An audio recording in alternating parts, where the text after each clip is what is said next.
TikTok namni bareedaatti hin kennine man. Nama ofii kan kootii ban banadde. Siifan dubbadhaa na dhaggeeffadhu. Inni jala jiru nama guddaa inni taa'aa jirus nama guddaa. Saarraan mootee dubbattee kaatee dhaggeeffanneerra. Mucaan jengeenaa. Mee dubbadhu Sharaf. Qo'ee Saar dubbadhu mee Sharafa dubbadhu mee waan barbaade dubbatu qo'ee. Okay. Ulfaadhu galatoomii obboleewwan kaleessa na dhagaa turtan har'as na dhagaa turtan ammas na dhagaa jirtan kaleessas jechaan dubbadhee mubeen anaaf hiriyaa kiyya qaaliidha yeroo namni akkasitti irratti roorrisu 3,500 dhaggeeffataan ture dhumarra seenee yaa obboleewwan kan koo mucaan kana taate sana taate jechuu dhiistanii mucaan ofiisiiti isaanis mari'atti haa ta'u bakka isiidhaaf ta'e yeroo isiin yoo biyya deebi'uu barbaadde biyya ishiitti deebite Ai sila biyya biraa geessuufi yoo deemuu ta'e gara Ameerikaa deemte gaafa ishiin lafa barbaaddu geesse mucaan ofiisiiti mubeen kan koona gargaaraa ture jettee haa galateeffattu. Ai mubeen namiidhaa ture jettee haa kumantu. Mucaan dhugaa jiru dubbachuu dandeesse. Har'a mubeetu hate mubeen kana godhe sana godheettanii gatii dadhabbii isaa hin balleessinaa arraba kan kootu jedhe. Mubeenii akka namoota ajjala jirtanutti just anarraa maanni community qabdu irra deddeebitee ana akka nama tokkotti dhugaa jiruun dubbataa jira positiiviin dubbataa jira ana irratti quba qabu keetiifi namni 5,000 garuu quba sitti qabaa jira namni taa'ee si dhaggeeffataa jiru deeggaraa kooti saraawutii kooti jettee yoo amma dubbattellee nama dhugaa deeggaru qofa saraawutiin keessa sitti mee jira akkasiif ilaalcha qaban akkasiif jaalala qaban akkasiif iddoo qaban anaafis iddoo qabu namni 2-3 immoo irra deddeebi'ee yoo komentii negatiivii barreesse nama 5,000 bakka bu'uu hin danda'u. Namni 4,000 maaliif callise yoodhuma namni 1 dubbate iyyuu jechuudha. So kanaaf maanni mucaan kun fedhiinsi biyya galuudha moo mucaan isii achi taa'udha. Fedhiin uummataa mucaan hagaltu yoo jedhe intallis nan gala yoo jette yaanni uummataa lamaan wal argateera walitti fiduudha. Ai mucaan naan ta'uu nan taa'a yoo isiin jette immoo uummanni inni hagaltu jedhaa jiru dhiisee mucaan haateessu gaafa mucaan baate immoo isiin iyyuu ofirraa dubbatte. Positiivii kanaan edda kanas dubbadde har'as kanan dubbadde mubeen mucaa kanaa fi aarsaa kaffaleera garuu ammas taanaan hin miidha jennee iyyaannu wajjin mari'adhu isiin galuu fedhii qabaatte gara biyyaatti akka galtu sanaan booda isiin ofirraa dubbatti hadda irratti komachuus dinqisiifachuus deeggaruus hin dandeessanu jedheen jiraan. So kanaafuu jennaani dhugaa jiru wantaan dubbadde kanaadha. Kanarratti immoo wanti mubee aarsu maanni as keessatti maanni nati wanti ati ukkaamsuudha yookiin immoo wanti ati wayii bakka jira miti waan nuti akka waan simiinetti goote akka waan nuti mucaa qomataaru akka waan nuti harmanaa kee qomataaru gootee dubbachuun sirraa so iddoo siif qabnu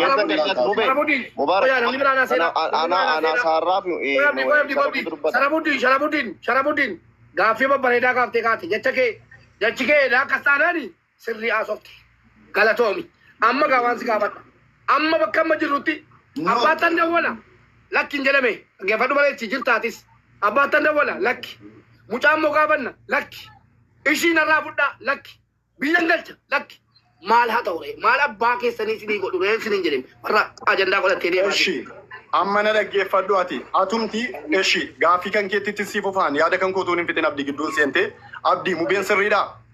TikTokii maskootii irraan fidee owwaa mucaa jechuun sirriidha. Asiin fuune asitti. Kanaafi Ilaamee inni dogoggora. Toofii naasayin TikTokii irraa famee kan taa'aa jiru anaaf ilmoo kooti. Ilaamee. Kan keenyu kana booddee. Dhiifamaa. Kana booddee ilmoo kooti taa'u. Mubee. TikTokii irratti yaa jirtu malee. TikTokii irratti yaa jirtu malee lafatti yaa jirtu messenjeraan naa ilaa soofni nam tokko. Sharafuuttis waa himee. Nam tokko messenjeraan naa gaafadhu. Qoy mubee. Sharafuuttiin mana ta'edha messenjera koo qabda. Namni nama mataa guutuun messenjera koo qaba. Ilaamee. Geessanii messenjeraan nan gaafanne lafarratti nan gaafanne lafarraan fuudhe lafarratti nan gaafanne. TikTokii irratti na gaafattan TikTokii irratti si gaafadheera sagalee sii qabeera situn dhaggeeffannee wanta nama dubbadde keessaa wanti nama aarsu hin jiru mucaayyoo laammaati wanti beekuu qabdu ummanni kuni tokkoffaati gaafa fuutee deemtu ummataan mari'attee miti erga fuutee deemtee galata kan keen balleessine si wajjin jira an erga itti fuutee deemtee guyyaa meeqan si wajjin nyaadhee si wajjin ciisee si wajjin hin kayan so ati ammas taanaan dhugaa jiru akka ati dhugaa jirturraa dubbattuun barbaadan ati maaliif maasteritti quba qabdaati dhugaa jirurraa dubbadhu mucaan agaltuu jedhaa jira miti ummanni erga mucaan agaltuu jedhaa jiraate just ati maal goota waan jedhamu maskootiidhaan xiqqeettii kuttee fiddee biyya isheetti deebifta kan immoo mucaan immoo hin barbaadu mucaa kan keenya achitti waan isin barbaadu deeggarra Sharaf qoy Sara. In jajjabeessina achitti bakka isin jirtutti gargaaru. Qoy mee Sara qoy Sharafu gaaffii guddaa tokko si qaban an ol beekna magaalaa tokko keessa jiraanna sirriitti beekna. Uummanni mucaana galtuu jedheeraa jette fakkeenya. Miti? Uummanni fakkeenya uummanni mucaana galtu jedhaa jira jettee miti amma? Fedhii uummataatii fi fedhii mucaa walagganaan jedha bakka haasaan dhuman. Koiga kanafi amma lammaffaa Musliim immoo dhaggeeffataan ture gurra kooti. Atis Mubaarak sana hiriyaadha. Laayivii immoo nama almost 6,500 nu dhaggeeffataara. Namni nu taazaba. Ani immoo waanan ijaan immoo share goda jabaadhaa namni dhufu dhaggeeffatu taap koppilink. Yalla. Matabbatiin waanan immoo gurra kootiin sila dhagaye. Mucaan mana Mubaarak teessee Mubaarakiin biratti waan itti dhagahamee dhugaadhaan dubbachuu hin dandeessu jetteetta.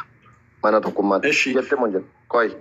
Kalisas jedheera, har'as jedheera, ammas jedheen ka'e mucaan Mubaarakiin bira teessee Mubaarakiin bira teessee mucaan ma fidee dubbachiise miti. Mucaan kun kanaa achi jechuudha. Maqaa namaa waamteetus waan barbaadde jettee waan barbaaddetus hin dubbatte dhugaa qabdi. Kanaaf maaliif si jedhaa jira ammas kanatti? Nafichiisa. Kana maafan si gaafatti fakkaata. Mucaan mana Mubaarak teessee dhugaa jiru dubbachuu hin dandeessu. Mucaan rakkoo keessa jirti jetteetta. Maaliif jettee arrabni kan koo jecha mana abdi Mubaarikoo teessee rakkattee manaan waan ragaa qabu iddoo tokko yoo dhufe annan qaxxaara. Rakkatte hin jenneen rakkataarti hin jetteetta hin jennee. Mana Mubaarak teessee dhugaa jiru himuu hin dandeessu isinis dhugaa baasuu hin dandeessanuu jetteetta. Tokkoffaa mana Mubaarak teessee jasti isin irraan dubbatiinaadha bakka amma dhaggeeffadhu. Ammas kana wanta jeequu qabdu abdii dhugaa jiruun sitti hima namni jala jiru siin beeka. Maaliif asin jedhatti fakkaatu? Mana sana keessa wajjin bulee taa'eera xiqqaate hanga tokko jechuudha. Ani Mubaarak kilaasii tokko bullaa manni Mubaarak kilaasii hunda gurubaadha kilaasii 4-5 qaba. Galgala balballi qollofamee qulfiin kiisii Mubaarak keessan bulu yookiin kilsii Samiiraa keessan bulu. Wallaahi qulfiinitti ta'a. Mucaan kun utuu zollamamtee tumamte ta'e du'uurra mana sana keessaa baatee deemuu dandeessi. Hin cufamu balballi banattee qulfii. Amma fakkeenyaaf jechi ati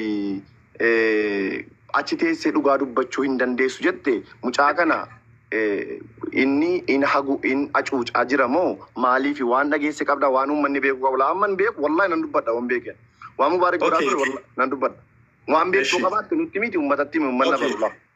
Okay. Atis gaaffii kanaa fi deebii sirrii ta'u siifan deebisaan dhaggeeffadhu. Yoo dhugaa jallisuu ta'e waliin taanee hundi keenya jallisnee lafa somni lafa qabatetti dhugaan gatii akka hin qabne nan beeka. Dhugaadhuma afananis. Na dhaggeeffadhaati jasti namni kamiyyuu namni jalas jiru namni irras jiru sis dabalatee dhugaa kamiyyuu dhugaan akkamitti akka dubbatamu hin beekna. Yoo walitti fakkeessinee bahu ta'e eeyyan fakkeessinee baana. Abbaan barbaade jasti namni dhugaa dubbatu tarii maaster maal barbaadaa jira faayidaa wayii fiigaa jira hin beeku hundi jaraayyuu maaliif akkan deemaa jiru jechuudha. Kanaaf wannan deemaa jirus ajandaa kana saalumeetii kanan nufi kaleessuma yeroon itti galu wantan dubbadhe maanni mucaan kun mubee bira teessee ammas taanaan 4 namni kun ja'a jala jirtan waa'ee riisiitii keessanii ta'e kanatu sana ta'e kanatu kana ta'e waan hundayyuu mucaan kan isiin dubbachuu dandeessu yookiin immoo Mubaarikoo galateeffachuus haa ta'u komachuus haa ta'u Mubaarikoo bira teessee Mubaarikoo yoo komattes yoo dinqisiifattes hawaasa kana biratti yookiin hunda keenya biratti fudhataman qabu. Kanaaf jennaanii haa teessu nuti lafa isiin jirtutti waan isiin barbaaddu inshaallah waan dandeenyu wanti goonuun jiru sila du'aa goonaa fi lafa jirtutti nagaan haa jiraattu rakkoon qabu dhugaan jiru ammas beekuu barbaannaan namni kamiyyuu dubbateera jechuudha. Ana qofa miti dhugaadhuma jechuudha kun. Okay. Sharaf erga immoo kana ta'e erga achi teessee waa'ee risiitis waa'ee maallaqaas waa'ee maaliyyuu dubbachuu hin dandeenye mucaan kun har'a ani isin gargaara mana Mubaarak keessa habaatutu jedhame atamma fakkeenyaaf eessa akkasiin dhaqxu goota amma fakkeenyaaf wanta gargaaruu ni dandeessu. Okay.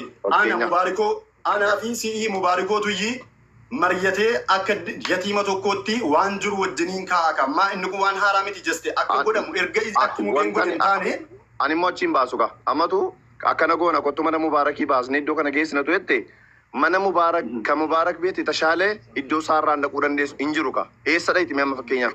Eesh haa ta'u walitti Mubaarak hin miidhe mucaa kan intu meeyyuu abdiin beekaa hin garatti qoyi Qoy ka Samiraanis hin garafti mucaa kana. Mucaa baachifti qodaa diksifti mana wala walchifti fakkeenyaaf humnaa wal hojjechiifti tu jenne. Mubaarakiin mana kana keessatti dirqisiisnee amma uummata kana fuulduratti nama kuma torba fuulduratti biyya agaltu jenne biyyatti maal guutuuf maal fakkeenyaaf. Amma eessa jira akkasii hin jedhamu abdii amma uummanni koo hiree mucaa kanaa dhagee hiree mucaa kanaa girriidhaan balleessuun hin barbaachisu hiree mucaa kanaa. Likkiidha qoy abdii ati jirta an jira mubeen jira maaliifi wal ormoomsinaa wajjin nyaanni mubeen itti gala jettee adda tarrafamee ilmoon isaa tarrafamtee kana booda dhimma isaarraa keessa hin gala jettee adda ati ituu mana isaatii baatee deemte itti gala. Isuma ammaa miti edas mana koo banadhee kaleessas ani koo dhugaa jiru dubbataa jira dhugaan jiru maanni mubeerraayis hundaafiyyuu kan ta'uu danda'u. Anaafsi immoo mubee dabalatee nama biraaf sagalee ta'aa jirra miti soo waliin mari'annee erga inni godhaa jiru kun ta'ee maqaa isaa balleesse akka godhamuu qabu yoo goone maal rakkoo qaba. Erga immoo kana yaadda ta'e sharafu erga sana yaadda ta'e Mubaarakiin bira teessee mucaan kun haqa dubbachuu hin dandeessu hin affanamti jechuun kee dogoggora guddaadha. Wallaahi. Bacirraash dogoggora ta'a malee. Mubaarak mucaan kun Mubaarakiin bira teessee akkasii waan dubbanne wanti sii godhu mee nutti bishu waan beeku. Wanti naa godhu hin jiru ani hin barbaade utuu rakkadhe amma bahee dubbatachuu nan danda'a mirga kooti. Ani immoo maastariinis ta'e eenyuunis ta'e namni dhufee keessaani rakkoo koo wa'ii an rakkootti madhee rakkoo koo naa wajjiniin bultii tokko yoo haasa'ee naa dawwalee akkamitti jirta namni naa jedhan jiru. Hamma eessaa dhufee kun hundi akka waan inni reef dhufaaru akka waan inni bakka gadi bahee himadhee godhanii hundi jaraa'uu jedhan anooti rakkoo wayi amma reef rakkoon natti uumamaa raanan wallaahi laasiin. Nama tokko gadi buusaati itti naana dhufu dubbiin kun dhumu tokkummaa na dhufu nama tokko gadi buusaa as keessaa. Nama tokko Mubaarak yeroo tokko dubbadheen bu'a. Abdii si lambitaa abdii waan tokkotti godhi yookiin situ yookiin immoo eeyyeen akka.